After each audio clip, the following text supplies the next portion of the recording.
चलो देखो बेटा, हम लोग पढ़ रहे थे अकाउंटिंग स्टैंडर्ड 26 और इसमें आपने पढ़ा था अमोर्टाइजेशन ऑफ टेंजिबल एसेट। उसमें आपने पढ़ा था चलो एक बार रिवाइज करा देता हूँ। देखो सामने हम लोग पढ़ रहे थे अकाउंटिंग स्टैंडर्ड 26 इनटेंजिबल एसेट की अकाउंटिंग। तो इसमें पढ़ा था तुमने ये एएस एप्लीकेबल हुआ है 1 अप्रैल 2003 से और ये मैंडेटरी है सबके लिए। फिर बेटा टेंजिबल एसेट का मतलब क्या होता है? वो एसेट जिसका कोई भी फिजिकल एग्जिस्टेंस नहीं होना चाहिए। नंबर 2, जो नॉन मॉनेटरी होना चाहिए। नॉन मॉनेटरी का मतलब रीसेल के लिए ना रखा हो, यूज करने के लिए रखा हो। फिर आगे ये आइडेंटिफिएबल हो। आइडेंटिफिएबल का मतलब हम इसको बेच पाएँ, किराए पे दे पाएँ, एक्सचेंज कर पाएँ, इसकी कीमत अगर पता है तो हम लोग बोलते हैं ये एक इंटेंजिबल एसेट है। उसके बाद रिकग्निशन रूल, इसकी एंट्री कैसे कैसे होगी? तो हमने पढ़ा था इनटेंजिबल एसेट में अगर ये हमारे पास तीनों कंडीशन पूरी होंगी तब तो बैलेंस शीट में जाएगा, नहीं तो कहाँ लिखा जाएगा? पीएनएल में। क्या क्या कंडीशन थी? Number 1, it should be the under the control of the entity. ये एंटिटी के कंट्रोल में होना चाहिए, मतलब इसकी ओनरशिप जो है वो कैसी होनी चाहिए? अनडिस्प्यूटेड। फिर इसका रिलायबल एस्टिमेट, इसकी कॉस्ट का हम रिलायबल एस्टिमेट कर पाएँ। और तीसरा, there should be some economic benefit, इससे हमें इकोनॉमिक बेनिफिट हो। अगर ये तीनों चीज़ें पूरी हो रही हैं तब तो हम बोलते हैं बेटा कि ये जो एसेट है उसको बैलेंस शीट में हम दिखाने लायक है, अदरवाइज हम इसको दिखाएंगे पीएनएल में। ठीक है। नेक्स्ट अगली बात आई थी ये कि इनटेंजिबल एसेट को जब खरीदेंगे तो एंट्री क्या होगी? Intangible asset account debit to bank. लेकिन कितने तरीके से खरीद सकते हो? एक, पैसे देके, परचेज बाई कैश। दूसरा, शेयर इशू करके। अगला, एक्सचेंज करके। अगला, एमेलगमेशन, परचेज फ्रॉम गवर्नमेंट और in house research and development. तो मैंने कहा था बेटा परचेज बाई शेयर और एक्सचेंज ये बिल्कुल वैसे ही है जैसे AS 10 में पढ़ा था अभी पहले। तो इसको हमने नहीं पढ़ा था, हमने पढ़ा था परचेज बाई कैश। अगर हम पैसे दे के खरीदेंगे तो एंट्री क्या होगी? Intangible asset account debit to bank. और उसमें आएगा क्या क्या? तो ये देखो, purchase price, stamp duty, brokerage, other non refundable taxes, और अगर कोई और खर्चा है तो वो सबसे ऐड होके लिखा जाएगा ये इंटेंजिबल एसेट। फिर ये दोनों AS 10 की तरीके से होंगे। अगला है एमेलगमेशन ऑफ द कंपनी। तो ये बेटा एमेलगमेशन ऑफ द कंपनी, इसके बारे में मैंने क्या बताया था? मैंने बताया था अगर बेटा मान लो मेरी कंपनी ने आपकी कंपनी को खरीद लिया और आपके पास इनटेंजिबल एसेट है, तो अगर उसकी मार्केट वैल्यू पता है तो हम उसको किस पे लेके आएंगे? मार्केट वैल्यू पे। मार्केट वैल्यू नहीं पता है तो उसकी वैल्यू कितनी मान ली जाएगी? निल। याद है क्यों? क्योंकि इनटेंजिबल एसेट में बहुत तेजी से अपडेशंस आती हैं, बहुत तेजी से वो पुराना होता जाता है। ठीक है। तो अभी तुम लोग एक चैप्टर करोगे amalgamation of companies. Amalgamation of companies में यही होता है कि अगर हम किसी दूसरे एसेट का इनटेंजिबल एसेट खरीदेंगे तो अगर उसकी मार्केट वैल्यू पता है तब तो खरीदेंगे, मार्केट वैल्यू नहीं पता है तो मान ली जाएगी कि मार्केट वैल्यू कितनी होगी? 0, और उसको नहीं लिखा जाएगा। ठीक है। अगला, अगर हमने गवर्नमेंट से खरीदा तो गवर्नमेंट ने अगर कोई पैसा लिया तो उस पैसे से लिखेंगे intangible asset account debit to bank. पैसा नहीं लिया तो किस पे लिखेंगे? 1 रुपए पे लिखेंगे, नॉमिनल प्राइस पे। क्यों? क्योंकि एसेट मिला है तो बेटा एसेट तो हमें अपनी बुक्स में लिखना ही पड़ेगा। अब गवर्नमेंट पैसे कैसे नहीं लेती? जितने बेटा हॉस्पिटल खुलते हैं उन लोग को जमीन कैसे देती है सरकार? 1 रुपए एकड़। समझा है? 1 रुपए एकड़, 2 रुपए एकड़ ऐसे जमीन देती है। और सरकार क्या बोलती है? तुम हॉस्पिटल खोलोगे तो इतने गरीबों का इलाज करोगे फ्री में। बहुत सारे नॉर्म्स होते हैं, लेकिन क्या है, सब हॉस्पिटल खोल खोल के गरीबों को बाहर से भगा के अपने हिसाब से मैनेज करते हैं ना सब कोई। तो उनको जो जमीन मिली कौड़ियों के भाव ही तो मिल गई। 1 रुपए एकड़ कौन सा दाम होता है? तो फ्री में ही मिल गई, फ्री में मिल गई, लेकिन अब जमीन तो अपनी है तो उसको दिखाएंगे ऐसे 1 रुपए पे दिखाएंगे, उसको बोलते हैं नॉमिनल प्राइस। आगे, अगर हमने in house research and development कराया, अब बताओ उस दिन मैंने बताया था इनटेंजिबल एसेट की 2 फेजेस होती हैं, कौन कौन सी? एक रिसर्च फेज और अगला डेवलपमेंट फेज। बेटा ये बताया था आपको। तो ये क्या क्या है, रिसर्च का जो खर्चा होता है वो कहाँ जाएगा, पीएल में, और डेवलपमेंट का खर्चा आप कहाँ जाएगा, बैलेंस शीट में। रिसर्च और डेवलपमेंट क्या होता है, फर्क समझते हैं। जब हम किसी टेक्नोलॉजी पे काम कर रहे हैं, जैसे मैंने कहा था रशिया ने कैंसर की वैक्सीन बना ली, तो इससे पहले न जाने कब से शुरू हुआ होगा, कितनी रिसर्च फेल हुई होगी, कितना पैसा खर्च हुआ होगा, तो वो सब कहाँ गया, पीएल में। जब रिसर्च कामयाब हो गई तो अब क्या करना, उसको लोगों पे टेस्ट करना, उसका पेटेंट करवाना, फिर उसको बाजार में बेचने लायक तैयार करना। इन ये सब जो फेज होते हैं उसको क्या बोलते हैं, डेवलपमेंट फेज। अभी जब आर्टिकलशिप करना शुरू करोगे तुम लोग तो क्या होता है, अकाउंटिंग के लिए सबसे बढ़िया फेमस सॉफ्टवेयर कौन सा है, टैली। अब टैली के अलावा पैरेलल बहुत सारी कंपनीज काम करती रहती हैं, तो वो लोग क्या करते हैं बेटा, एक सॉफ्टवेयर बना दिया, बना के फ्री में आएंगे ऑफिस में दे जाएंगे, कहेंगे इस पे काम करिए, कोई दिक्कत आएगी तो बताइएगा, क्योंकि कहाँ तक उस पर सोचेंगे, जब हर ऑफिस में यूज होगा 10-12 जगह, तो कहीं ना कहीं कोई दिक्कत होगी तो निकल के बाहर आएगी, तो उसको सुधार दिया जाएगा, समझ आए। फिर उसका पेटेंट कॉपीराइट करवा लेंगे, ट्रेडमार्क ले लेंगे, तो हो गया। तो यही, जैसे मान लो हमने जब सॉफ्टवेयर बनाया तो उसको इनोवेट करने के प्रोसेस को क्या बोलते हैं, रिसर्च फेज, और जब बन के तैयार हो गया तो हमने ट्रेडमार्क के लिए अप्लाई कर दिया। अभी हमने अप्लाई कर दिया, भले वहां से आया ट्रेडमार्क का सर्टिफिकेट चाहे नहीं आया, तो बोला जाएगा ये किस फेज में है, डेवलपमेंट फेज में है, समझ में। तो बताओ रिसर्च वाले सारे खर्चे कहाँ जाते हैं, पीएल में। तुम लोग याद करो, पिछली क्लास में बताया था मैंने, कॉस्ट में पढ़ते हो संक कॉस्ट, याद आ रहा है, संक मतलब डूब जाना, तो वो पैसे जो डूब जाएं वो कहाँ जाते हैं, पीएल में, और रिसर्च वाले पैसे डूबते ही डूबते हैं, 100 में से एक रिसर्च कामयाब होती है, समझा। तो और बाकी उसका डेवलपमेंट का सारा खर्चा वो पीएनएल उसमें बैलेंस शीट में जाएगा, ये हमने पढ़ा था। फिर हमने पढ़ा था इनटेंजिबल एसेट को कैसे अमोर्टाइज करें। तो बेटा अमोर्टाइज करने के दो मेथड हैं, एक है स्ट्रेट लाइन मेथड और एक है ratio of expected cash flow method. इन दोनों में बेटर है ये वाला बेटर है। एसएलएम मेथड क्या है, एसएलएम मेथड कहता है, जैसे मान लो हमारे पास कोई गुडविल है और हमें वो राइट ऑफ करनी है, तो हम कैसे राइट ऑफ करेंगे, हम उसको 5 साल में, मतलब मैक्सिमम 10 ईयर में होता है, लेकिन कम या ज़्यादा भी आप कर सकते हो, सब मैंने लिखवाया था, ये पढ़ो। एसएलएम बेसिस से कितने दिन में राइट ऑफ करोगे, 10 साल में राइट ऑफ करोगे। तो हम क्या करेंगे, जितने का इंटेंजिबल एसेट है उसको किससे डिवाइड कर देंगे, 10 से, और जितना आएगा वो हर साल उतना पीएल में डेबिट करते जाएंगे। या एक दूसरा होता है ratio of expected cash flow. मैंने याद करो ऐसे बताया था कि हम लोग जो पीएल बनाते हैं वो मैचिंग कंसेप्ट पे बनाते हैं। किस पे बेटा, मैचिंग कंसेप्ट पे। मैंने कहा था जैसे शर्ट को पैंट से मैच कराते हो, वैसे खर्चे को जब हम लोग मैच कराते हैं आमदनी से, तो क्या बन जाता है, पीएल। तो अगर हमारे पास कोई इंटेंजिबल एसेट है तो ऑब्वियसली हम उससे कमा रहे होंगे, तो जिस रेशियो में कमाई हो रही होगी उसी रेशियो में खर्चा भी डेबिट करो, तभी तो मैच करेगा। तो उसी को हम लोग बोलते हैं ratio of expected cash flow के रेशियो में। तो दोनों में अगर ये है तो यही बेटर है, अदरवाइज इससे कर लो। अब ये क्या है, ये क्या है, तो इस पे मैंने पिछली क्लास में एक क्वेश्चन कराया था, अगर तुम लोग को याद हो तो। यहाँ एक इंटेंजिबल एसेट लिया गया था, इसको 2 साल तक उन्होंने एसएलएम बेसिस पे अमोर्टाइज किया, शायद 3 साल तक, 2 साल तक। और फिर क्या है, कैश फ्लो इसके बाद हमें पता था कि कितना कैश फ्लो आएगा। तो देखो यहाँ तक जो क्वेश्चन था बेटा,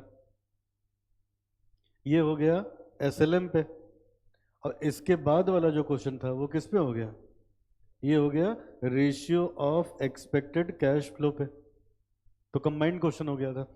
तो हमने कहा था 80 लाख का था, 2 साल इन्होंने किया था, तो 80 लाख को 8 से डिवाइड कर दिया, उसकी लाइफ शायद 8 साल दी होगी, तो 10, 10 × 2, 10 × 2 20 लाख से डिप्रिशिएट हो गया, बचा कितने का, 60 का।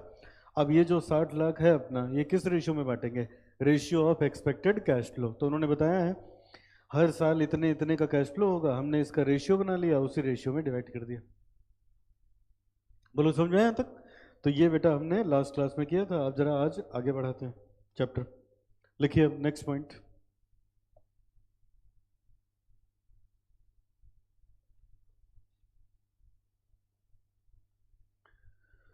लिखिए इम्पेयरमेंट ऑफ इंटेंजिबल एसेट, ये होगा कंसेप्ट नंबर 6।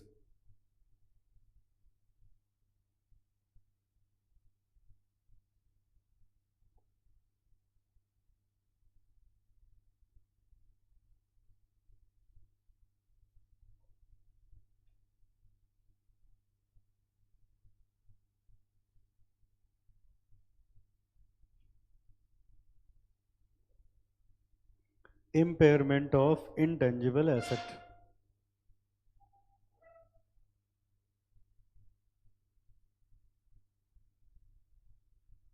ठीक है, चलो। अच्छा बताओ, इंटेंजिबल एसेट को राइट ऑफ करने के कितने मेथड है अपने पास? एक स्ट्रेट लाइन मेथड, दूसरा ratio of expected cash flow. Straight line में कितने दिन में करोगे? 10 साल में। या कम ज़्यादा अगर करोगे तो आपको बताना पड़ेगा। अब वो क्या है बेटा, मैं भी आपको थोड़ा सा कम समझ में आया हूँ। ये देखो, अगर तुम लोग को पता हो, फेसबुक वालों ने व्हाट्सएप को खरीदा था, 10 टाइम्स ज़्यादा प्राइस पे खरीदा था। समझ आया? मतलब इनकी 100 रुपये अगर कीमत थी तो कितने में खरीदा था? 1000 में। अब बताओ, 1000 में खरीदा होगा तो एंट्री क्या बनी होगी? बिजनेस खरीदा तो बिजनेस डेबिट कर दिया होगा। अब पैसा दिया होगा मान लो तो टू बैंक, तो बिजनेस मिला 100 का और पैसे कितने दिए? 1000। तो ये जो 900 का गैप आता है ना, इसको गुडविल लिखा जाता है। कुछ तो खास बात थी व्हाट्सएप में जो फेसबुक को ऐसी जरूरत पड़ गई 10 गुना ज्यादा दाम देने की। Now this is also known as intangible asset. समझ आया? अब क्या होगा, अब ये जो इंटेंजिबल एसेट है ये बैलेंस शीट में जाएगा और 10 साल में इसको खत्म कर देना है। 10 से डिवाइड करेंगे, 10 10 हर साल डेबिट करते जाएंगे पीएल में, 10 साल में खत्म हो जाएगा। या पहले बाद में करना चाहते हो तो उसका रीजन दो। समझ आया? जब हम किसी चीज को उसी की कीमत से ज्यादा दाम पे खरीदते हैं तो जो डिफरेंस आता है उसको क्या बोलते हैं? गुडविल। और कम पे खरीदें तो कैपिटल रिजर्व। ये देखो, मान लो व्हाट्सएप वालों का बिजनेस 100 का था, हमने उसको खरीद लिया मात्र 60 रुपए में, तो 40 का हमें फायदा हो गया ना। तो व्यापार खरीदे हो तो पीएल में थोड़े न जाएगा, कहाँ जाएगा? कैपिटल रिजर्व में। समझ आए? अभी एमएलगेमेशन वाले चैप्टर में पढ़ोगे आप लोग। चलो ये हुआ। अब आ जाओ इम्पेयरमेंट ऑफ इंटेंजिबल एसेट। किसी को याद है व्हाट इज इम्पेयरमेंट? एसेट की वैल्यू कम करना। एसेट की वैल्यू कम करने को क्या बोलते हैं? इम्पेयरमेंट। बढ़ाने को रिवैल्यूएशन। लिखो, as per the provision of accounting standard 26, valuation of intangible asset at each balance sheet date is required to be made.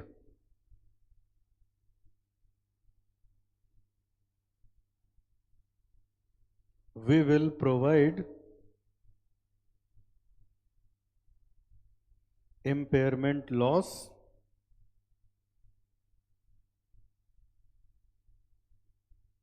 if recoverable amount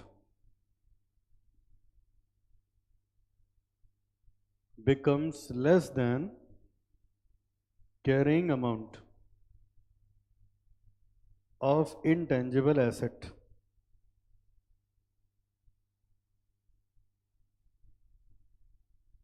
Following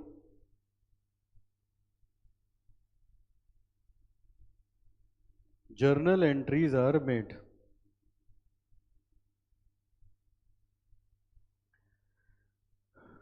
Following journal entries are made.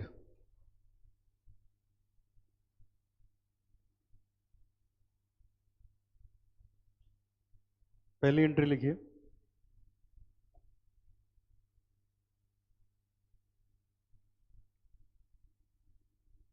impairment loss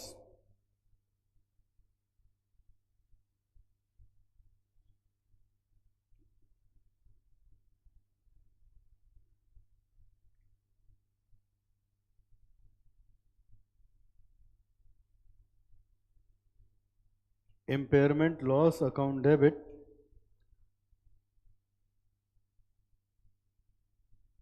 to intangible asset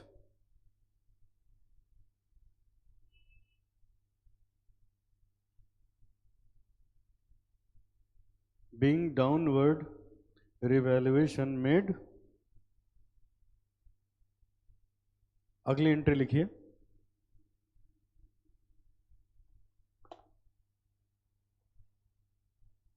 P&L debit to impairment loss.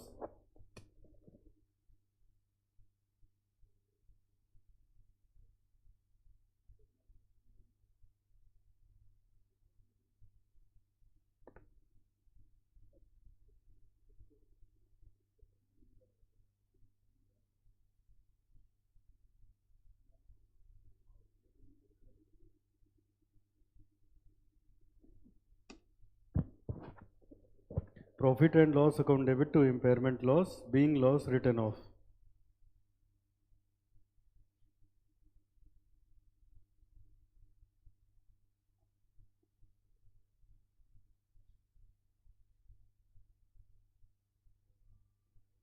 आगे लिखो, impairment loss बराबर carrying amount at balance sheet date minus recoverable amount at balance sheet date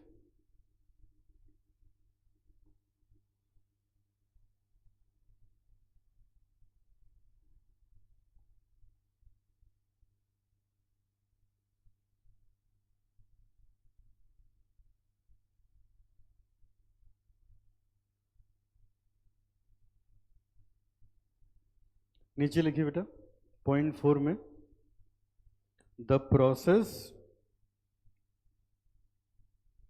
of impairment loss should be applied before computing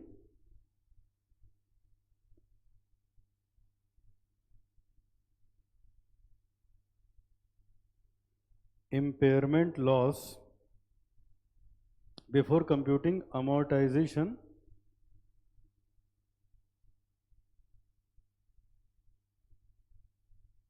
expense for the year.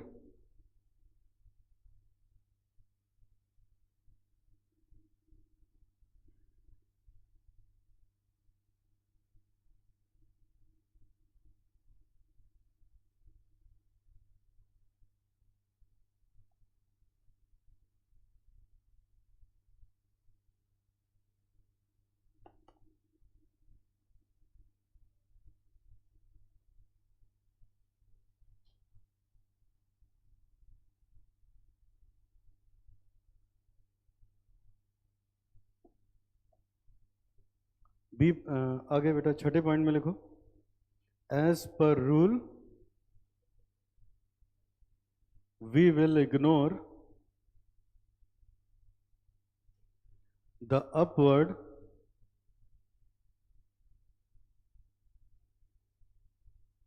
valuation if recoverable amount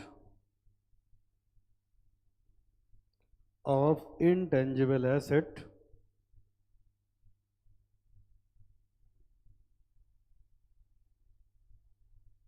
becomes higher than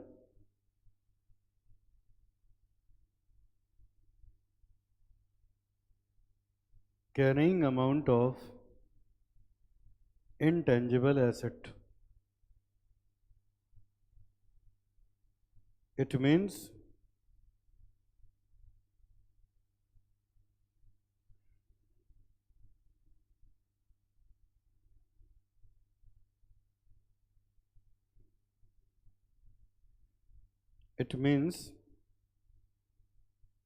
we cannot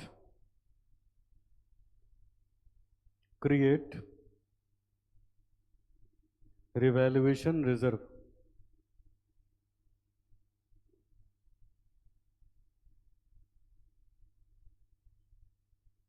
Point 7, valuation of intangible asset.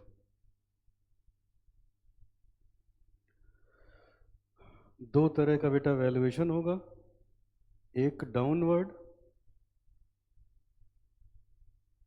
एक upward.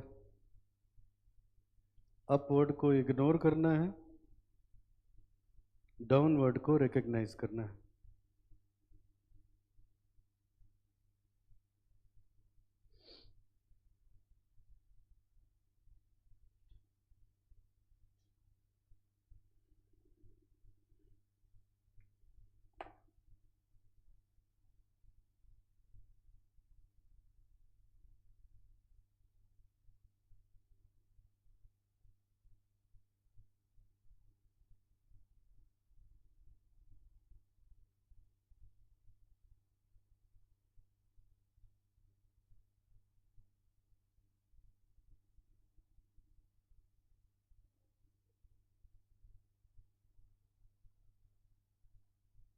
चलो अब ये देखो बेटा,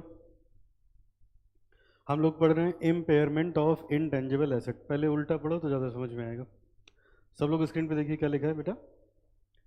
as per AS 26 provision of as per provision of AS 26 valuation of intangible asset at each balance sheet date is required to be made। कह रहे हैं बेटा, सामने देखो सब बच्चे, कह रहे हैं अगर किसी के पास कोई इनटेंजिबल एसेट है तो हर एक बैलेंस शीट डेट पे उसका रिवैल्यूएशन करना जरूरी है, हर एक बैलेंस शीट डेट पे। अब बताओ, हमारे पास 100 का इंटेंजिबल एसेट है तो बैलेंस शीट डेट पे क्या हो सकता है, या तो 90 का हो जाए या तो 110 का हो जाए, या तो बढ़ेगा या तो घटेगा। तो कहते हैं अगर बढ़ेगा तो इग्नोर करो, क्योंकि हम लोग किस कंसेप्ट पे चलते हैं, प्रूडेंट कंसेप्ट पे। इनटेंजिबल एसेट के लिए आप रिवैल्यूएशन रिजर्व नहीं बना सकते, और अगर घटेगा तो इसको कम करने की एंट्री पास करो। कम करने को क्या बोलते हो, इम्पेयरमेंट लॉस। तो उसकी एंट्री बनाओगे intangible impairment loss account debit to intangible asset, और पीएनएल में भेज दोगे इम्पेयरमेंट लॉस। समझ में? फिर से एक बार पढ़िए। तो पहले हमने लिखा AS 26 के हिसाब से हर बैलेंस शीट पे उसको रिवैल्यू करना जरूरी है। फिर we will provide impairment loss if recoverable amount is less than carrying amount of asset. अगर कैरिंग अमाउंट से रिकवरेबल अमाउंट कम है, इसका मतलब क्या हुआ, इसका मतलब क्या हुआ, लो इधर देखो,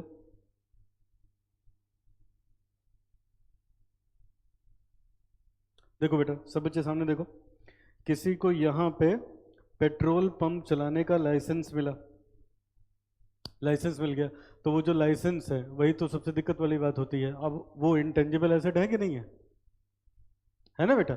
अब मान लो उसने 2 करोड़ रुपए दे के लाइसेंस लिया, अब क्या करेंगे हम, हर एक बैलेंस शीट डेट पे आके हम इसकी वैल्यू करेंगे। अब पता चला यहाँ हम जब वैल्यू करने लगे तो क्या हुआ, वो पेट्रोल में मिलावट करता था, पेट्रोल पंप रोक दिया गया, लेकिन लाइसेंस कैंसिल नहीं हुआ है। तो तमाम लोग ऐसे क्या करते हैं, लाइसेंस ही बेच देते हैं कि कोई खरीदने वाला मिल जाए तो अब बताओ, 2 करोड़ का था, मान लो 2 करोड़ का था, लेकिन यहाँ पे उसको बेच रहा है वो आदमी 1.5 करोड़ में। समझ आए? ये पैसा हमें मिलेगा, और था कितने का, 2 करोड़ का था, 2 करोड़ का। तो जितने का था इसको बोलते हैं हम लोग, इसको बोलते हैं कैरिंग अमाउंट, ये है कैरिंग अमाउंट। समझ आए? और जितना मिलेगा उसको क्या बोलते हो, रिकवरेबल अमाउंट, इतना रिकवर होगा।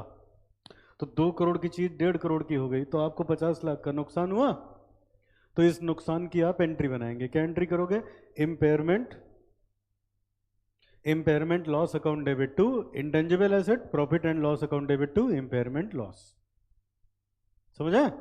तो ये हमने लिखा है। अच्छा, मान लो 2 करोड़ से किसी प्रकार से 2.5 करोड़ का हो गया, 2.5 करोड़ का हो गया, तो ऐसे में उसको इग्नोर करना है। हम लोग क्या करेंगे, कम होगा तो लिखेंगे, बढ़ेगा तो इग्नोर कर देंगे। बोलो क्लियर हुआ? तो ये हो गया बेटा। और ये देखो और क्या लिखा है, the process of in impairment loss should be applied before computing amortisation expense. बेटा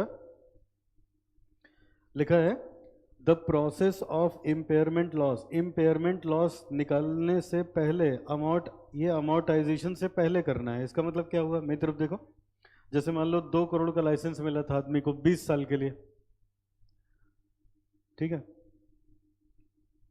देखो मान लो किसी को 2 करोड़ का लाइसेंस मिला था थोड़ी देर के लिए, मान लो 50 साल के लिए, तो हर साल 4 लाख से डेप्रिशिएट होना चाहिए। हर लाइसेंस की एक टाइम होती है ना बेटा। तो अब ये बताओ, तो हम ऐसे भी तो कह सकते हैं ना, ये जो 2 करोड़ का था वो यहाँ आते आते 2 करोड़ में से 4 लाख माइनस करेंगे तो 1 करोड़ 96 लाख कहेंगे ना। तो कहेंगे ये 4 लाख ये घटाने से पहले तुम्हें वैल्यू करना है। समझ आए? अमोर्टाइजेशन एक्सपेंस को माइनस करने से पहले।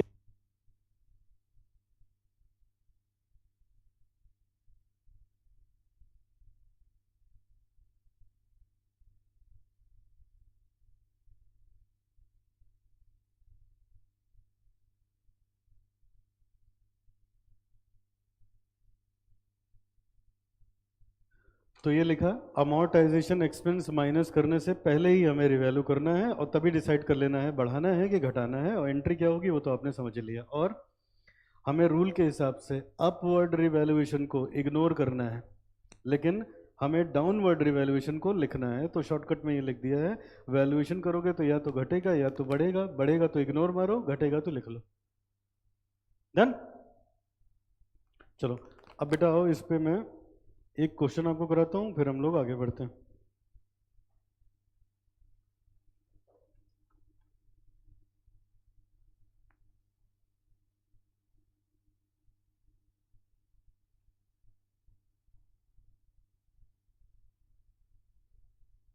क्वेश्चन 14 पे आ जाओ सब बच्चे।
चलिए देखिए सामने 14 क्वेश्चन।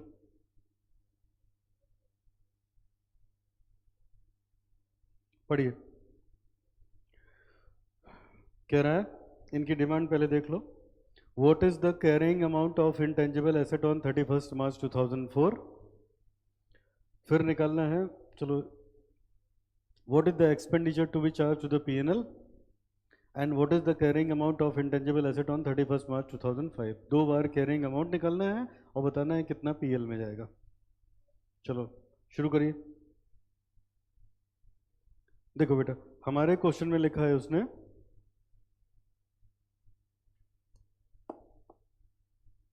क्वेश्चन में लिखा है बेटा,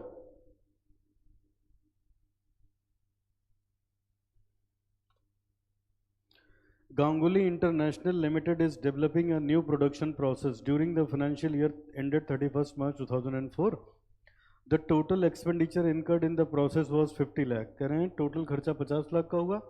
The production process meet the criteria of recognition of intangible asset on 1st December. Expenditure incurred till this date was 22 lakh. अच्छा 22 लाख। तो अब मुझे एक बात बताओ, हम लोगों ने क्या क्या पढ़ा है बेटा? जो खर्चा होगा किसका? रिसर्च फेज का, कहाँ जाएगा? पीएल में। और जो डेवलपमेंट फेज का होगा वो, अब ये देखो कितनी चालाकी से लिख दिया। कह रहे हैं गांगुली लिमिटेड कोई नए प्रोडक्शन प्रोसेस के बारे में रिसर्च कर रहे हैं। पिछले साल 31 मार्च तक कुल खर्चा हुआ 50 लाख का, तो कुल में दोनों होगा, research as well as development. अब बोल रहा है the production process meet the criteria for recognition of intangible asset on 1 December. ठीक है, 1 मार्च तक का खर्चा कितना था? 50 लाख का। और कह रहे हैं दिसंबर, दिसंबर ये देखो, दिसंबर पहले आएगा ना, दिसंबर 2003 पहले आएगा, उसके बाद आएगा ना 31 मार्च 2004। अब वो कह रहे हैं यहां तक कितना पैसा खर्च हो चुका है? 50 लाख। और कह रहे हैं बेटा दिसंबर में ही वो रिकग्निशन लायक हो गया था और वहां तक हमने 22 लाख खर्च किया था, वहां तक 22 लाख खर्च किया था। अच्छा, वहां तक 22 लाख हम लोगों ने खर्च किया था। नेक्स्ट 22 लाख खर्च किया था। अब ये बताओ यहां से रिकग्नाइज होने के लिए हुआ, तो जानते हो ये 22 लाख जो खर्च हुआ है ये रिसर्च पे खर्च हुआ है, ये कहाँ जाएगा? पीएनएल में। और उसके बाद जब ये रिकग्नाइज होने लायक हो गया तब 28 लाख खर्च हुआ ना, तो ये कहाँ जाएगा? ये बैलेंस शीट में जाएगा। ठीक है, और इतने निपटाते हैं फिर लिखते हैं। लिखो आप, calculation of amount to be charged to P&L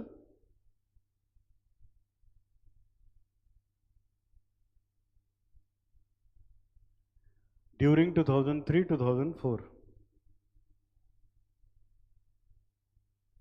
total expenditure during 2003-4 50 lakh. Expenditure incurred after 1st December 2003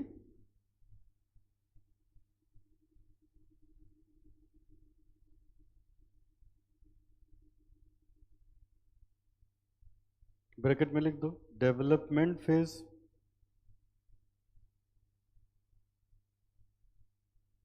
28 lakh अगर डेवलपमेंट फेज पे खर्च किया तो इसका मतलब 22 लाख खर्च किया है रिसर्च फेज पे.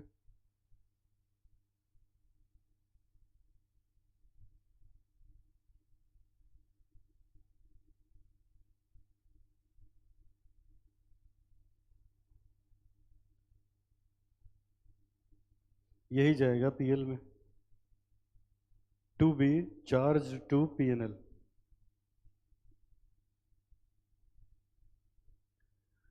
ये 22 लाख जाएगा पीएनएल में.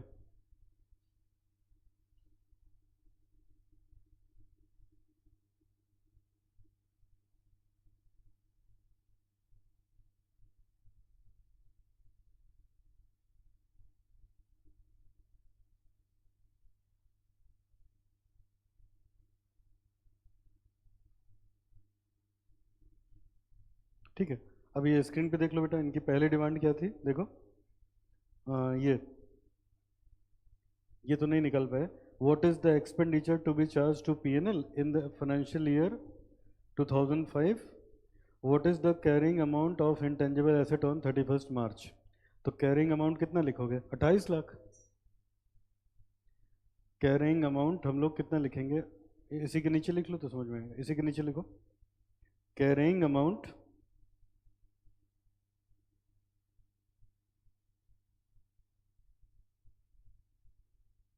of intangible asset on 31st March 2004.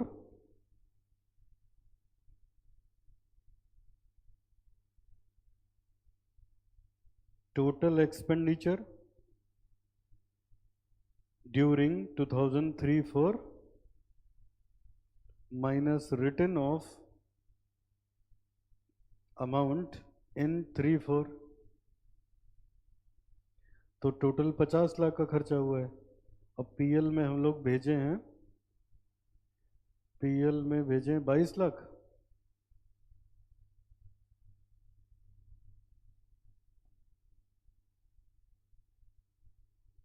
तो 28 लाख बेटा.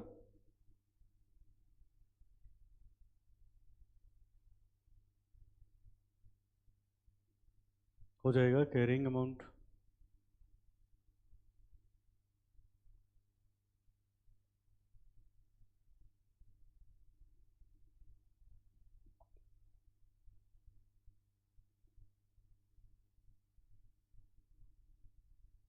डन. अच्छा, अब एक चीज लिख चुके हो तुम लोग, तो एक चीज ये देख लो जरा, मैं बता दूं. देखो क्या बोल रहा है बेटा क्वेश्चन में, पढ़ना जरा.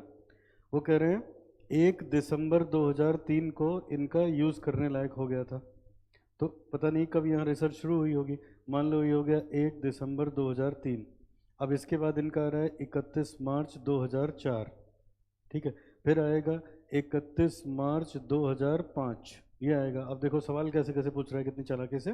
पहला, what is the carrying amount of intangible asset on 31 March 2004. पहले उसने पूछा यहाँ कैरिंग अमाउंट कितना बनेगा. तो हमने कहा भाई यहाँ से यहाँ तक 50 लाख खर्च हुआ, 22 यहाँ तक खर्च हुआ था, 50 में से 22 घटा दिया. यही डेवलपमेंट वाला खर्चा आता है बैलेंस शीट में. तो कितने का आएगा? 28 लाख का आएगा. अब कह रहा है बताओ यहाँ कितने का आएगा. ये देखो अगला कहाँ गया, ये हो गया पहला. दूसरा पढ़ो ये बेटा. What is the carrying amount intangible asset on 31 March 2005. कह रहे हैं बताओ 31 मार्च 2005. 31 मार्च 2005 मतलब यहाँ पे कितने का एसेट दिखेगा ये बताना है. और हमें ये बताना है इस दौरान कितना पैसा पीएल में जाएगा. कितना पैसा पीएल में जाएगा। ये देखो, what is the expenditure to be charge during the financial year 2005। 2005 में कितना पैसा जाएगा। 5 का मतलब हो गया फाइनेंशियल ईयर लिख रहा है ना, परेशान करने का तरीका है। 5 थोड़े ना होगा, जब फाइनेंशियल ईयर लिख रहे हो तो 4-5 होगा ना, जो एंड होगा आखिरी में वही लिखा जाएगा ना बेटा। तो अब आइए यहां नीचे लिखिए, calculation of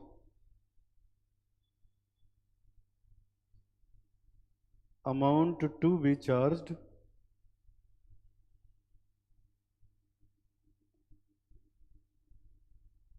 to P&L in 2004-05।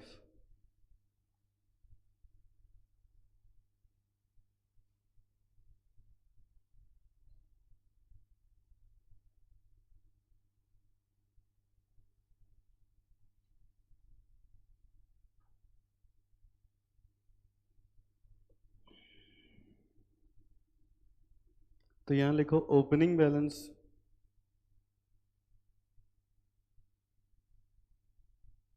Of intangible asset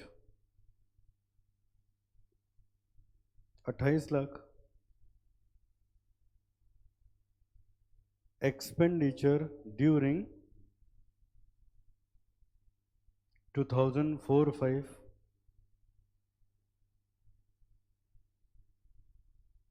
अब आइए देखते हैं क्या इसने कोई खर्चा किया है 4-5 में।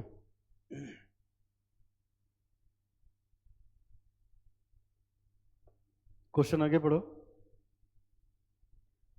ये हुआ है। अब ये देखो क्या कह रहे हैं, further expenditure incurred in financial for the financial year 31 March 2005 was 80 lakh. 80 lakh रुपए इन्होंने और खर्च किया है, और खर्च किया है। हाँ, अब फिर हमसे कह रहा है 80 लाख और खर्च किया है। अब आप बच्चे बताओ क्या होता है बेटा, रिसर्च वाला खर्चा ही तो नहीं आता है, डेवलपमेंट वाले तो खर्चे आते ही आते हैं ना। रिसर्च वाला 22 लाख हमने पीएल में भेज दिया, तो 28 लाख रह गया, तो 28 ये आएगा। अब फिर और खर्च किए हैं 80 लाख, तो वो भी इसी में ऐड होगा, क्योंकि अब ये रिकग्नाइज हो चुका है एसेट। तो अब ये टोटल लिया जाएगा 1,08,00,000 का।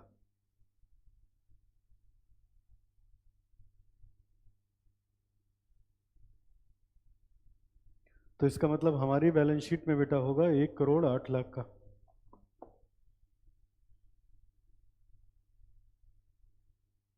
आगे अब ये देखो, एज ऑन 31 मार्च, एक मिनट जरा इधर देख लो तो और बढ़िया तुम लोग को समझ में आ जाए। ये देखो, बताओ, यहां रिसर्च शुरू करवाई थी तो 22 लाख यहां खर्च कर दिए, ठीक है, यहां रिकग्नाइज करने लायक हुआ, तो इसके बाद खर्च किया 28 लाख डेवलपमेंट फेज में, तो यहां एसेट कितने का था, 28 लाख का।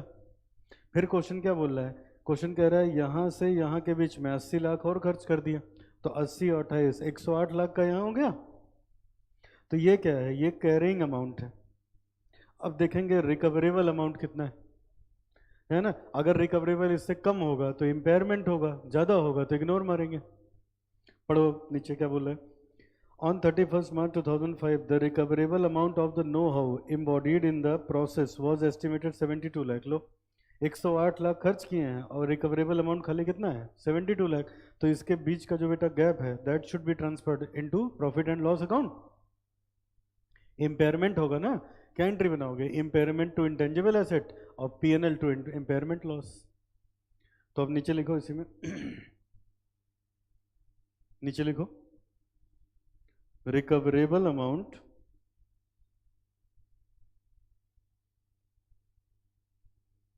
as on 31 March 2005।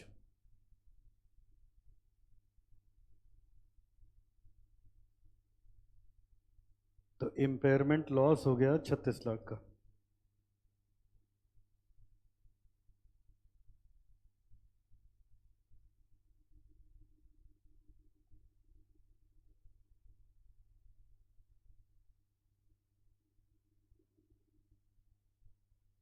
और नीचे लिखेंगे कैरिंग अमाउंट ऑन 31 मार्च 2005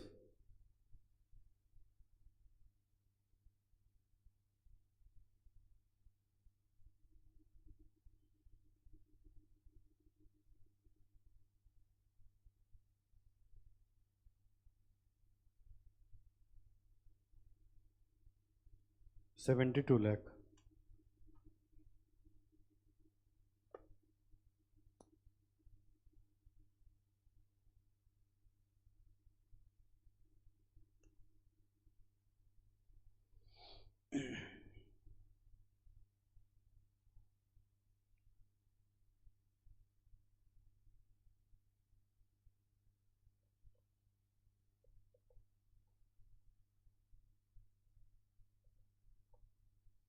हो गया।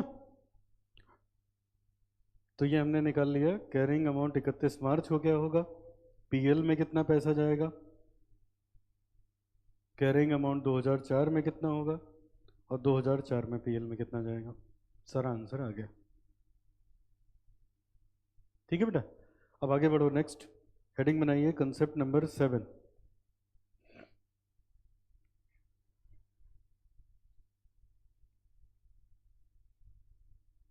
Expenditure do not qualify as intangible asset।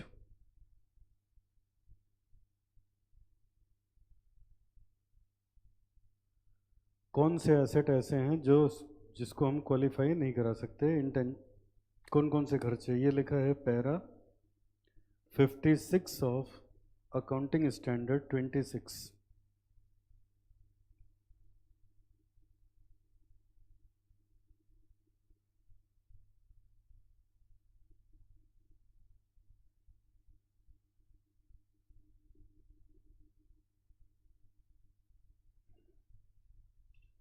लिखिए पहला,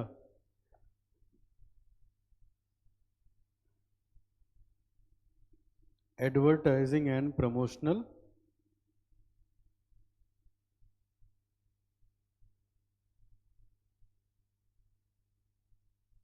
startup cost, preliminary expense,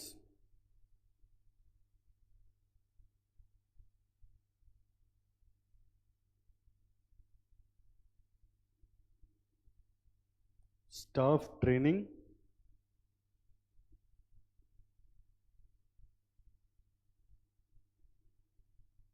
business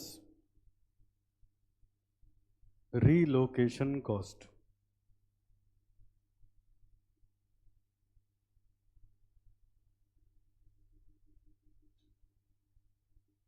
These expenses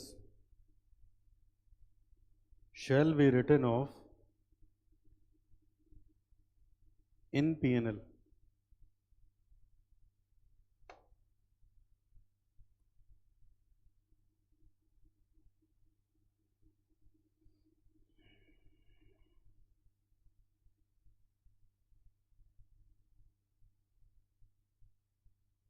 ठीक है, अब देखो बेटा सामने,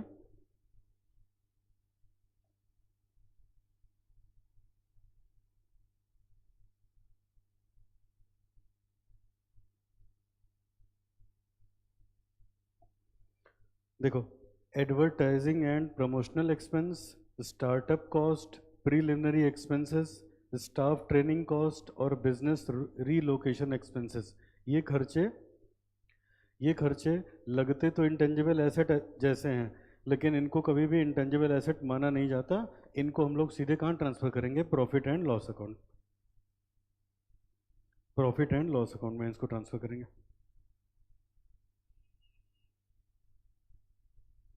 चलो आगे लिखो, हेडिंग लिखिए कंसेप्ट नंबर 8।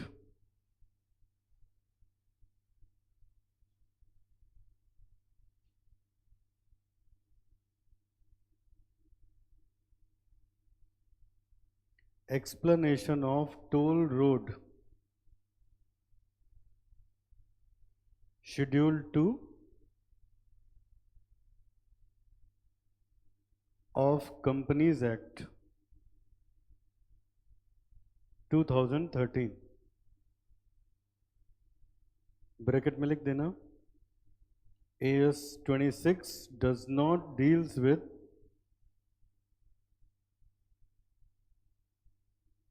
toll roads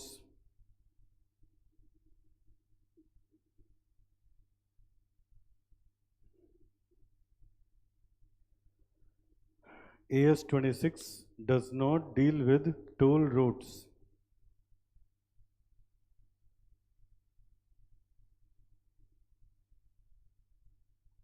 ठीक है, लिखो फर्स्ट पॉइंट में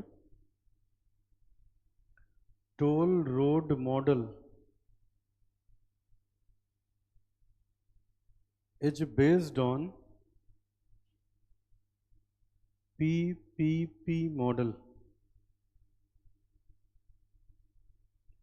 PPP का मतलब होता है पब्लिक प्राइवेट पार्टनरशिप।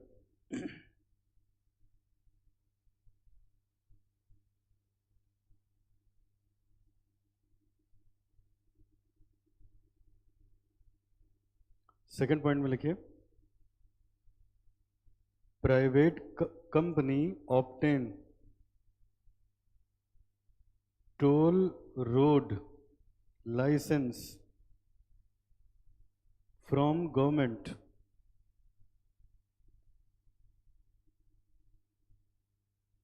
इसकी गवर्नमेंट हो गई national highway authority of India.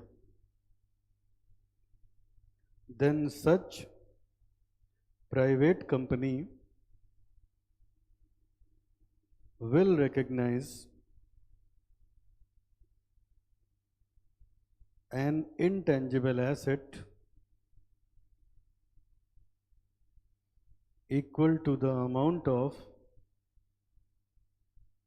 expenditure on toll road because it is just like as a license for specified period.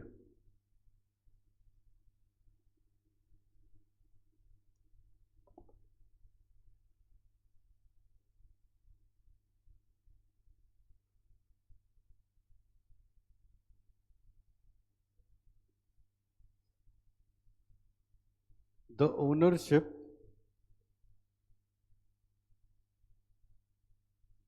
of road remains with government.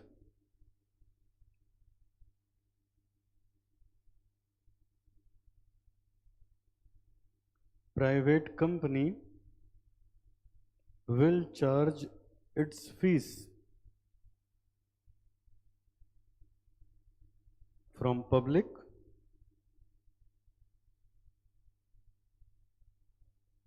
using toll road. Private company will amortize its license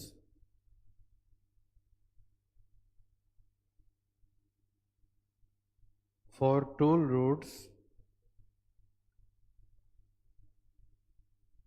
on the basis of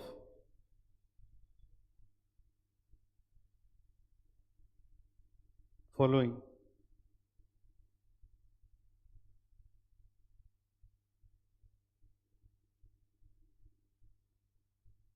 Amortization expense equals to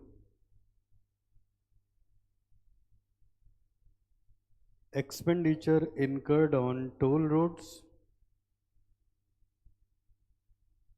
multiplied by actual revenue during current year divided by total expected revenue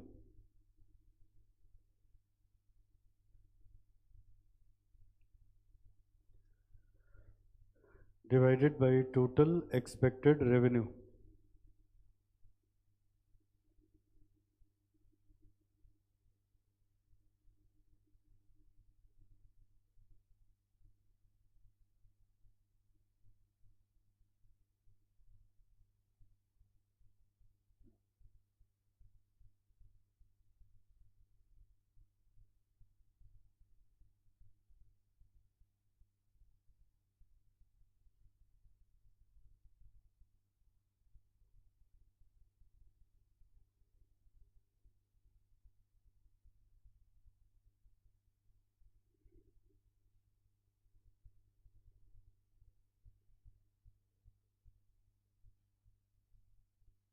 ठीक है।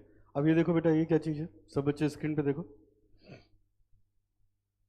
ये देखो, first lecture में जब intangible asset मैंने पढ़ाया था और इसके आपको एग्जाम्पल लिखवाए थे, तो देखो दो सेट ऑफ एग्जाम्पल लिखा था हम लोगों ने। एक लिखा था ऊपर और फिर लिखा था ये भी इनटेंजिबल एसेट नहीं है, लेकिन इसका ट्रीटमेंट कहाँ बताया गया है, AS 26 में बताया गया है।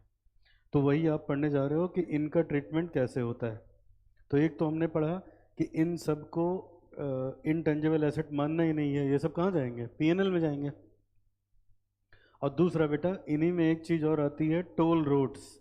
तो वो टोल रोड्स के बारे में हमने यहाँ पे लिखा। ये देखो अभी क्या लिखा है, एक्सप्लेनेशन ऑफ टोल रोड्स। सब बच्चे ध्यान से सुनो मेरी बात। अब देखो टोल रोड का क्या कंसेप्ट है बेटा। देखो सरकार आजकल बहुत चालाक हो गई है। सरकार क्या करती है, कोई उनको एक्सप्रेस वे बनाना है तो क्या करेंगे, लैंड फाइनलाइज कर देंगे। लैंड तो वही लोग फाइनलाइज कर सकते हैं, कंपलसरी एक्वायर करके किसानों को पैसे दे देना। उसके बाद क्या करते हैं, किसी प्राइवेट कंपनी को ठेका दे देंगे कि बनाओ इसको एक्सप्रेस वे, अपने पैरामीटर्स बना देंगे कि हम इसको चेक करवाएंगे, ये क्वालिटी होनी चाहिए तो ही पैसे देंगे, नहीं तो देंगे नहीं। तो बनाएगा, बनाने के बाद क्या करेंगे, कहेंगे अब वहाँ पे टोल लगा देंगे। अब कह देंगे रोड तो हमारी है सरकार की, लेकिन कहेंगे 10 साल के लिए टोल तुम्हारा हो गया, ठीक है, अब तुम पब्लिक से अपने पैसे रिकवर कर लो। समझ आए? तो सरकार की जेब से कौन सा पैसा गया, केवल लैंड एक्वायर करने वाला है, एक्सप्रेस वे बनाने वाला तो नहीं लगा ना। अब वो क्या करेगा, उसको बनाए, उसको मेंटेन भी करेगा, बनाएगा भी, और वो पैसे किससे रिकवर करेगा, टोल से, जो हम लोग टोल पे करते हैं। तो 10 साल 15 साल मतलब ऐसे लाइफ होती है। अब जितने दिन उसने, जो उसको टाइम पीरियड दिए हैं, उसमें जो रिकवर हो गया तो हो गया। जैसे मान लो ऐसा हुआ कि उसका खर्चा 6 ही साल में निकल गया, तो 4 साल का जो रिकवर हुआ वो प्रॉफिट है उसका, तो इतना मार्जिन दिया जाता है। उसके बाद क्या करेगी सरकार, कहेगी अब ये हमको दे दो, तो वो किसका हो जाएगा, सरकार का हो जाएगा। टोल भी सरकार रिकवर करेगी और वो हाईवे तो उनका है ही है। समझा? तो अब ये देखो, ये इसी को बेटा हम लोग बोलते हैं public private partnership. Public private partnership, ठीक है।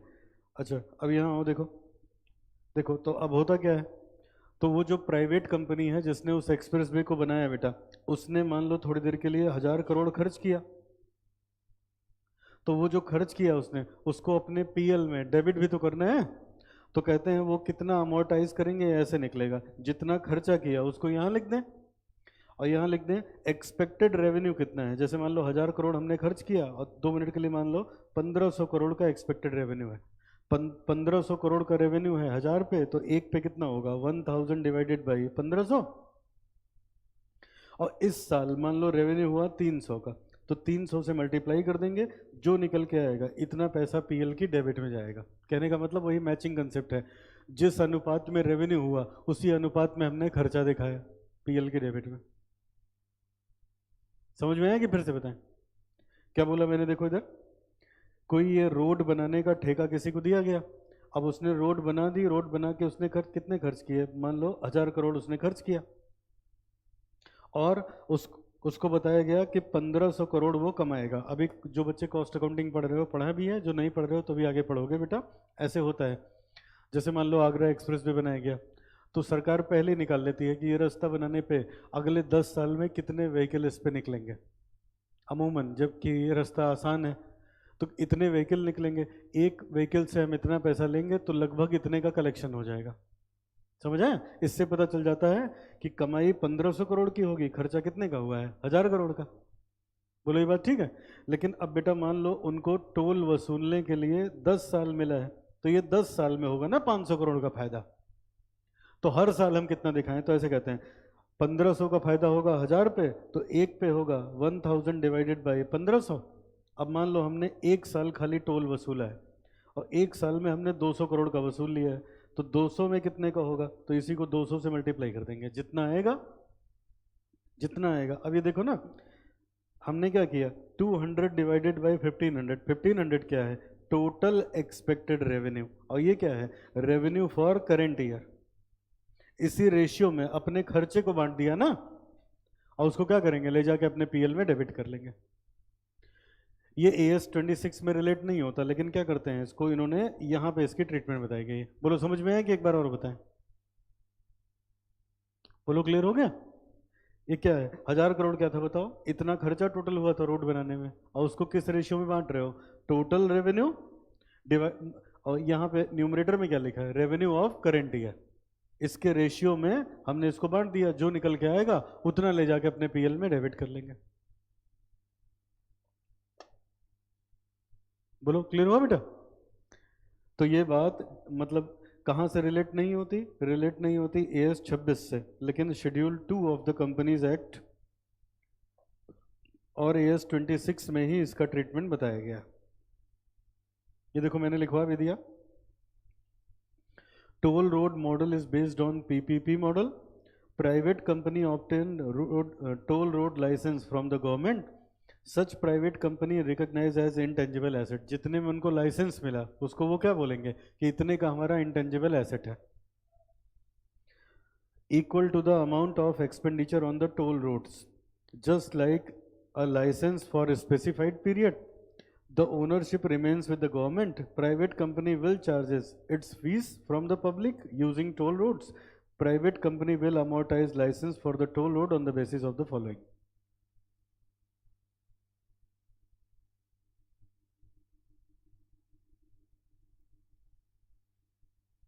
बोलो समझ में आया बेटा? देखो सामने वहाँ गोमती नगर में एक बस स्टेशन बना रही सरकार विभूति खंड में, जो वो रेलवे स्टेशन एक बड़ा वाला बना हुआ है उसी के सामने। अब क्या किया उसमें, यही पीपीपी मॉडल है, उधर से कभी गुजरना तो ध्यान देना। बस स्टेशन सरकार का था, बहुत पुराना था, अब उसको क्या दिया, उठा के बेच दिया ओमेक्स वालों को। अब ओमेक्स वाले क्या कर रहे हैं, सरकार ने उनसे एक मुश्त पैसा ले लिया, उनको डिज़ाइन दे दी, अब ऐसे बनाओ, और ओमेक्स वाले क्या कर रहे हैं, दुकान बना बना के वो दुकान बेच रहे हैं दूसरे को। तो जितना वो वसूल पाएंगे, अगर मान लो सरकार को ऋण दिया मान लो 2000 करोड़, उन्होंने वसूल लिया 2500 करोड़, तो 500 करोड़ क्या हो गया, उनका फायदा हो गया, और वही बनाएंगे उसको, खर्चा भी सरकार एक एक मुश्त पैसे लेके किनारे हो गई, और ओनरशिप किसकी रहेगी, गवर्नमेंट की रहेगी, क्वालिटी चेक्स वो लोग कराएंगे। समझ आए? तो आजकल सरकार ऐसे काम करती है, और तमाम सारे एग्जाम्पल्स हैं। तो इसी को हम लोग बोलते हैं पीपीपी मॉडल। समझ आए? जैसे कहीं फ्लाईओवर बनना है तो क्या करेंगे, कोई बढ़िया फ्लाईओवर बनना है, किसी एडवर्टीजमेंट एजेंसी को कांटेक्ट करेंगे, कहेंगे अब इसको बनाओ, उसको लाइसेंस दे देंगे कि चलो हम तुम्हें परमिट करते हैं, तुम बना पाओगे। अब उसने पैसा दिया, बनाया, उसको बना के उसमें उसने एडवर्टीजमेंट करना शुरू कर दिया, एलईडी स्क्रीन लगा दी, एलसीडी स्क्रीन, तो उस पर एडवर्टीजमेंट से जो उसकी कमाई हो रही है उससे वो अपनी कॉस्ट रिकवर कर रहा है, एक पर्टिकुलर टाइम पीरियड के लिए मिला। सरकार को क्या है, उन्होंने अथोराइज किया कि तुम बना सकते हो, तो जितने में उसको अथोराइजेशन मिला वो उसका क्या हो गया, इंटेंजिबल एसेट। और फिर क्या, उसने बनाया, बनाने के बाद उसने वो उस पर एडवर्टीजमेंट कर करके अपनी कमाई कर रहा है, तो जो उसने टोटल खर्चा किया वो अपनी उसी कमाई के रेशियो में क्या करेगा, अपने पीएल में डेबिट करेगा। ऐसा में तो ये खाली टोल रोड वाला लिखा है, लेकिन आजकल सब ऐसे ही चल रहा है। चलो आगे लिखिए, नेक्स्ट। समझ में आया बेटा कि नहीं? आगे लिखो। अब हमारा है concept number 9, cost of, concept number 9 लिखो, कॉस्ट ऑफ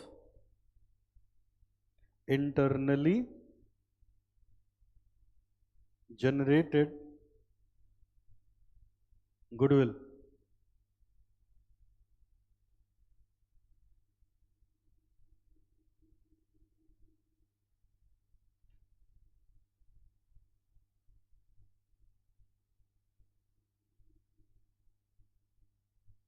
ठीक है, चलो अब देखो इंटरनली जनरेटेड गुडविल। अच्छा ये क्या होती है बेटा, इंटरनली जनरेटेड गुडविल? देखो मेरी तरफ, गुडविल दो तरीके से आप अक्वायर कर सकते हो। कौन कौन सा? एक होती है सेल्फ जनरेटेड और एक होती है परचेज्ड गुडविल। तो जो सेल्फ जनरेटेड है इसको बुक में लिखा नहीं जाता, समझ आए? इसको लिखा नहीं जाता, जो खरीदोगे वही लिखा जाता है, तो इसकी कॉस्ट हम लोग जीरो मान के चलते हैं। सेल्फ जनरेटेड गुडविल का मतलब क्या हो गया, किसी डॉक्टर ने नाम कमाया, पूरी जिंदगी मेहनत करके अब वो बहुत मशहूर डॉक्टर हो चुका है, तो जो उसने नाम कमाया किसी से खरीदा थोड़े ना, उसने तो अपना नाम खुद बनाया ना बेटा, तो ये क्या हो गया, सेल्फ जनरेटेड गुडविल। अब इसमें समस्या क्या है, गुडविल तो डेबिट कर लोगे, क्रेडिट करने के लिए कुछ नहीं है ना, किसको किसको क्रेडिट करोगे, उसने ईमानदारी दिखाई, ढंग से काम किया, लोगों को संतुष्ट किया, पैसे खर्च किए, खाली पैसे की बात थोड़े ना है। तो अगर हम एंट्री बनाएं तो गुडविल तो डेबिट कर लेंगे, क्रेडिट करने के लिए कुछ नहीं है। और हम लोग एंट्री कैसी करते हैं, डबल एंट्री।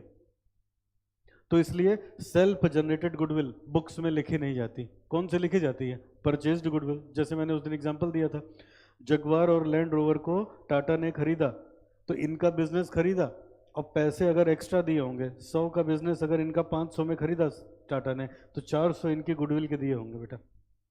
इसको बोलेंगे परचेज्ड गुडविल, ये आपने खरीदा। इसको बुक में लिखने की इजाज़त है क्योंकि इसकी डबल एंट्री होती है, हम इसका पेमेंट करके लेके आते हैं। लेकिन सेल्फ जनरेटेड गुडविल को बुक में लिखने की इजाज़त नहीं है। समझा? जब पार्टनरशिप अकाउंट पढ़ते थे फाउंडेशन में, जैसे बैलेंस शीट गुडविल में दिखती थी, पहला काम क्या करते थे, राइट ऑफ। तो यही AS26 मान लेता था, वो कौन सी गुडविल है, सेल्फ जनरेटेड गुडविल है। समझा? कि सेल्फ जनरेटेड गुडविल है, तो हम लोग क्या करते थे, तुरंत उसको उठा के राइट ऑफ कर देते थे, क्योंकि वो ऑथराइज्ड ही नहीं है। अगर परचेज होगा तो वो गुडविल दिखाई जाएगी। समझ आया? तो लिखो यहां पे, as per provision of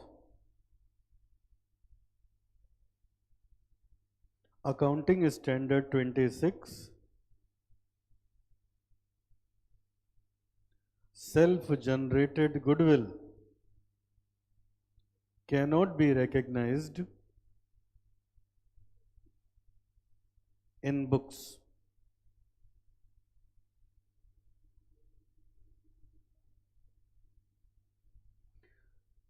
This goodwill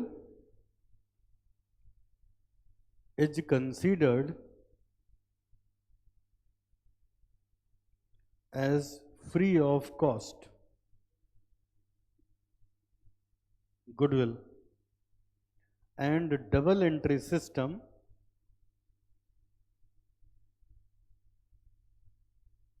cannot be applied on it.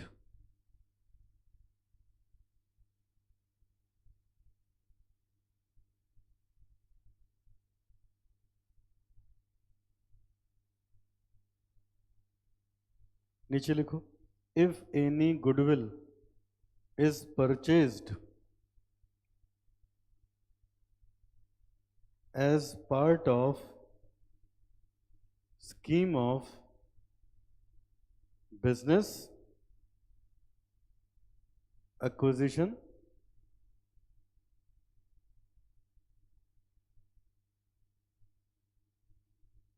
this can be shown in books as purchased intangible asset. तो अगर हम गुडविल को खरीदते हैं तब तो इसको हम अपनी बुक्स में दिखा सकते हैं। अगर खरीदेंगे नहीं बेटा तो हम बुक में नहीं दिखाएंगे।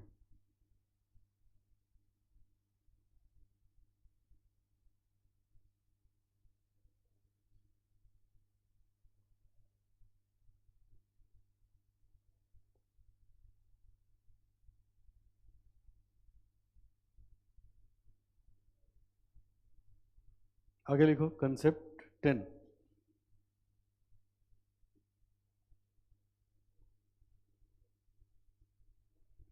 Disposal of intangible asset, entry होगी bank account debit to intangible asset,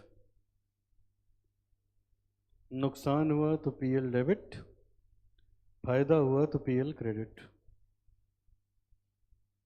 selling price, loss, book value, profit. Being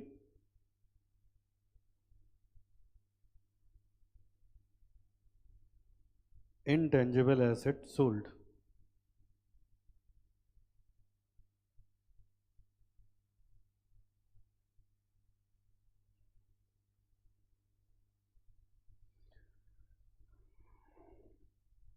इससे खास बात क्या निकली, प्रॉफिट और loss on sale of intangible asset shall be transferred to P&L.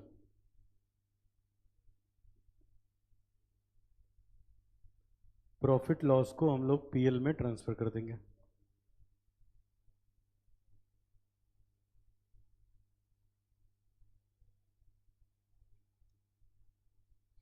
तो जैसे AS10 में था एग्जैक्टली वही चीज यहाँ पे है। आगे लिखिए concept number 11।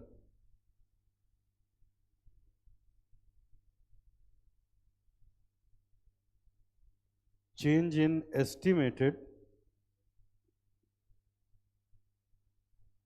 Useful life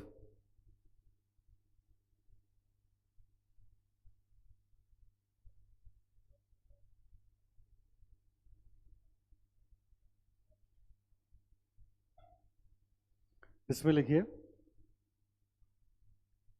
as per provision of accounting standard 26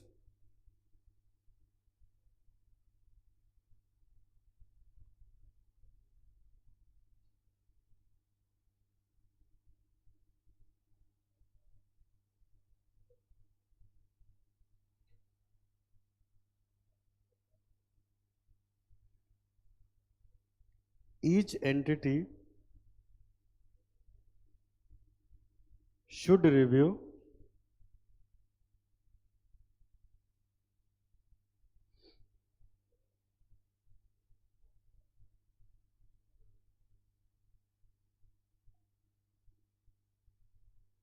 estimated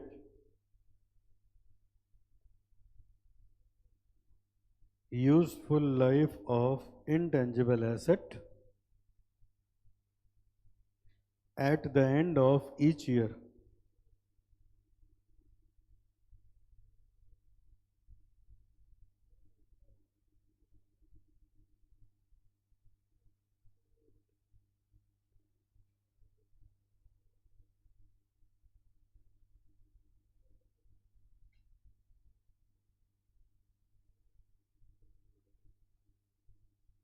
It may be possible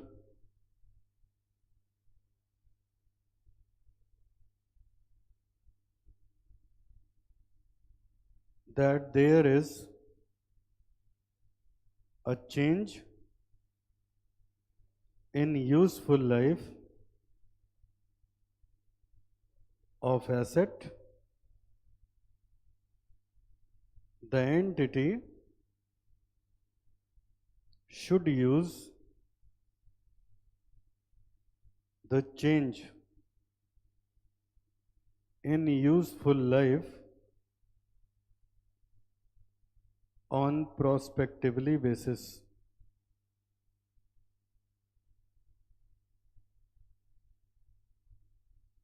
For computing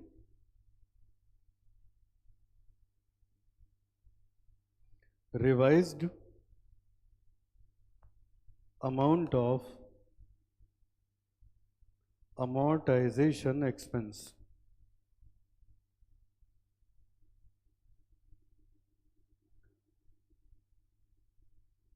as follows.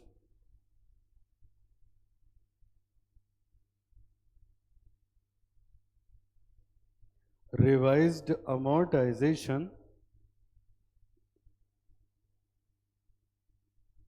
expense बराबर remaining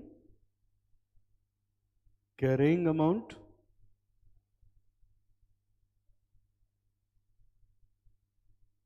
divided by remaining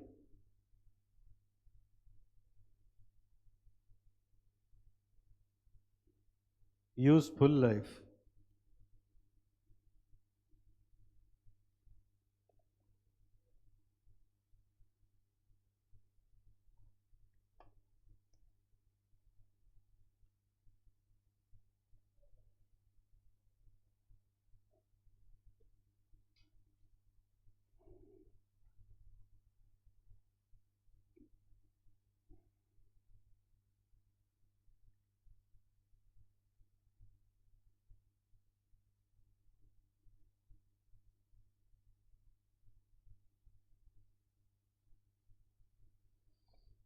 ठीक है, अब ये देखो बेटा, अगर हमारे इंटेंजिबल एसेट की यूजफुल लाइफ चेंज हो जाए तो जैसे हम लोग AS10 में करते थे, रीट्रोस्पेक्टिव बेसिस पे एडजस्ट नहीं होगा। कैसे होगा? प्रोस्पेक्टिव बेसिस पे। प्रोस्पेक्टिव मतलब आज से या भविष्य से, पहले से जाके हम लोग नहीं कर सकते। और जैसे वहाँ चेंज करते थे वैसे यहाँ चेंज करेंगे। क्या करेंगे? रिमेनिंग कैरिंग अमाउंट को किससे डिवाइड करेंगे? रिमेनिंग यूजफुल लाइफ से। मतलब क्या हुआ? जैसे मान लो यहाँ 1 लाख की गुडविल थी, 10 साल इसकी लाइफ थी, तो 1 लाख को 10 से डिवाइड करोगे, 10,000 हर साल डिप्रिशिएट होगा। अब मान लो 1 2 3 3 साल डिप्रिशिएट हो चुका, तो अब ये 70,000 का बचा है ना बेटा, 70 का बचा है। और लाइफ भी कितने दिन की बची थी? 7 साल की। अब मान लो कोई बोले कि इसकी लाइफ 7 के बजाय 5 की बची है, तो हम क्या करेंगे? जो रिमेनिंग कैरिंग अमाउंट है उसको किससे डिवाइड करेंगे? रिमेनिंग लाइफ से। वही यहाँ लिखा है, देखो, रिमेनिंग कैरिंग अमाउंट को किससे डिवाइड करेंगे? रिमेनिंग यूजफुल लाइफ से, जैसे AS10 में किया था। चलो अब लास्ट कंसेप्ट लिखो, concept number 12।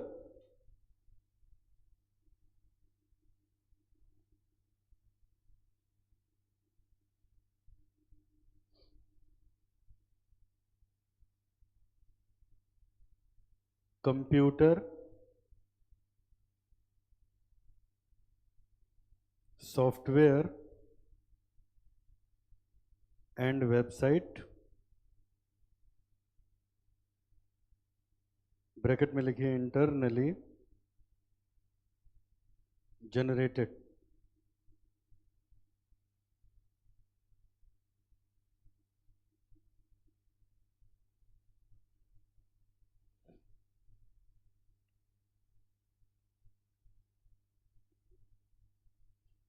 Computer software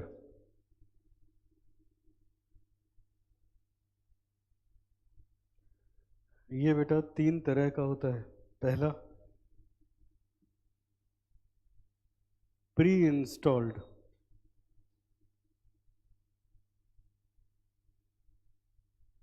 in computer at the time of acquisition,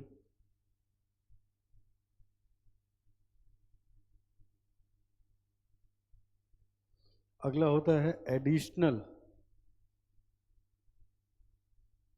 software, bracket में लिखिए परचेज्ड फ्रॉम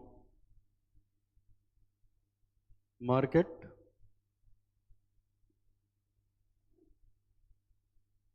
और फिर लिखिए internally generated software.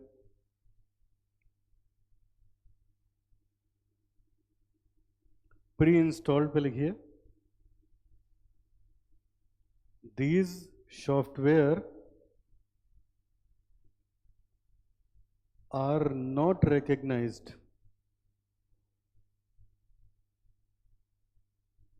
separately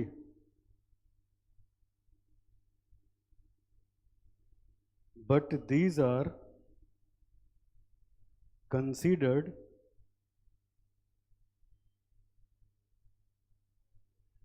as a part of cost of PPE under AS10।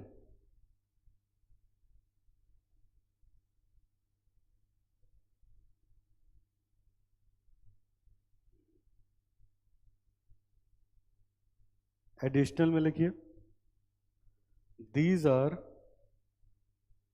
recognized as intangible asset at acquisition cost।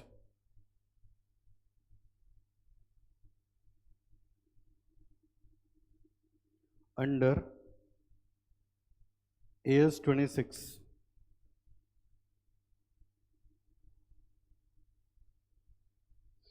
और इसके नीचे लिखेंगे internally generated software.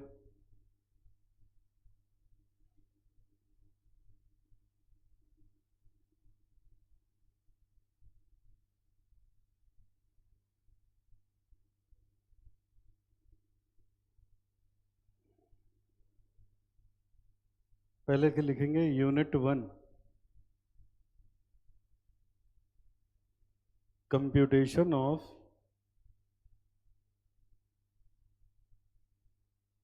Cost of such software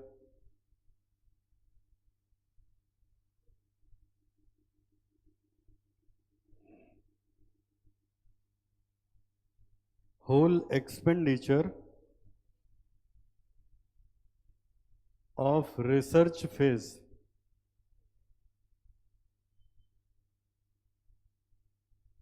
PL में whole expenditure of development phase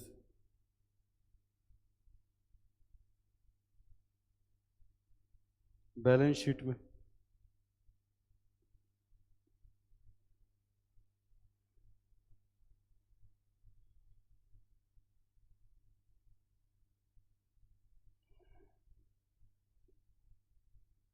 For example, salary and wages, overhead,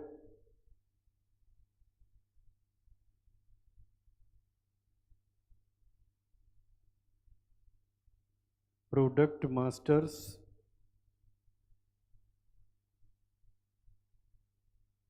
coding and testing,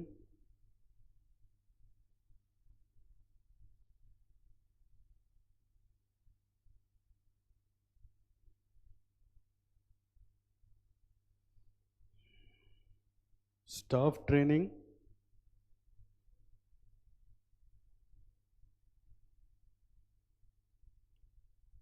packaging और promotional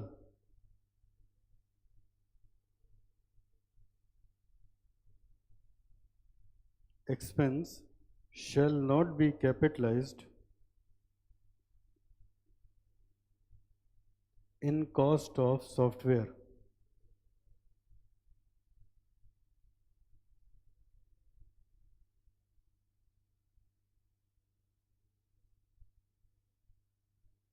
Unit 2 amortization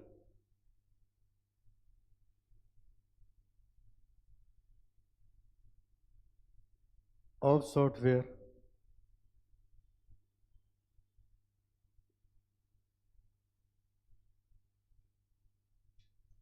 as per accounting standard 26. The entity should use amortization policy of 3 to 5 years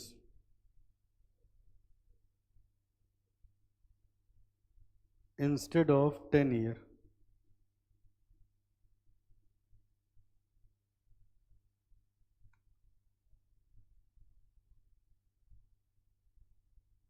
Instead of 10 years.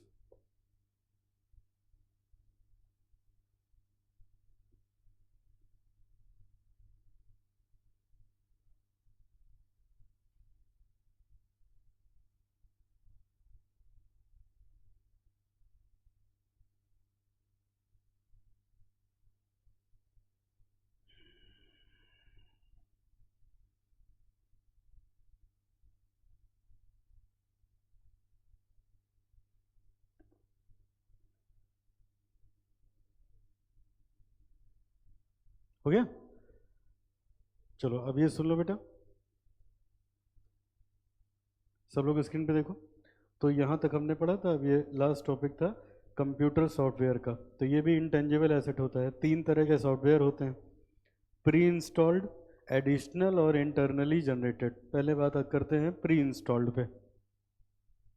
तो जो pre installed software है बेटा, these software are not recognized separately but these are considered as part of cost of PPE। मुझको एक बात बताओ, एक laptop खरीदो तो बिना विंडोज या iOS के चल जाएगा? तो उसके साथ लग के मिलेगा ना बेटा। तो इसका मतलब जो हमने लैपटॉप खरीदा उसी में विंडोज के भी पैसे दिए हैं ना। तो विंडोज अलग से नहीं लिखा जाएगा इनटेंजिबल एसेट, हम कंप्यूटर लिखेंगे, उसी कंप्यूटर में भी उसी सॉफ्टवेयर का भी खर्चा होगा।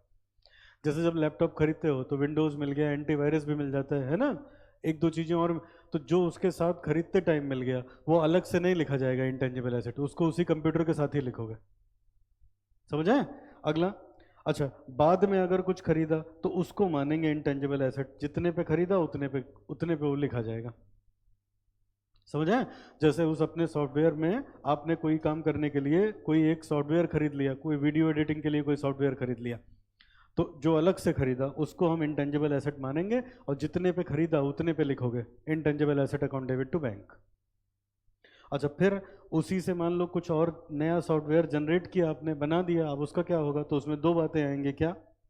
एक तो उसको लिखें किस पे, और उसको अमोर्टाइज कैसे करें। तो बेटा यहाँ ये बताया गया, कहते हैं अगर उसी कंप्यूटर से हमने कोई नया सॉफ्टवेयर बनाया तो रिसर्च तक का जितना खर्चा था कहाँ जाएगा? पीएल में। डेवलपमेंट का जो खर्चा था वो कहाँ जाएगा? बैलेंस शीट में। समझ आया ना? डेवलपमेंट का खर्चा बैलेंस शीट में जाएगा, जैसे पहले होता था। डेवलपमेंट वाले खर्चे हो कौन कौन से सकते हैं? Salary, wages, overhead, product masters, coding. आप बताओ, सॉफ्टवेयर बनाने में कोई पैसा थोड़ी नहीं लगता है। कंप्यूटर पे बैठ के इंजीनियर काम करता है ना, जब बन गया तो बाद में उसके लिस्टिंग विस्टिंग कराने का थोड़ा बहुत पैसा लगता है।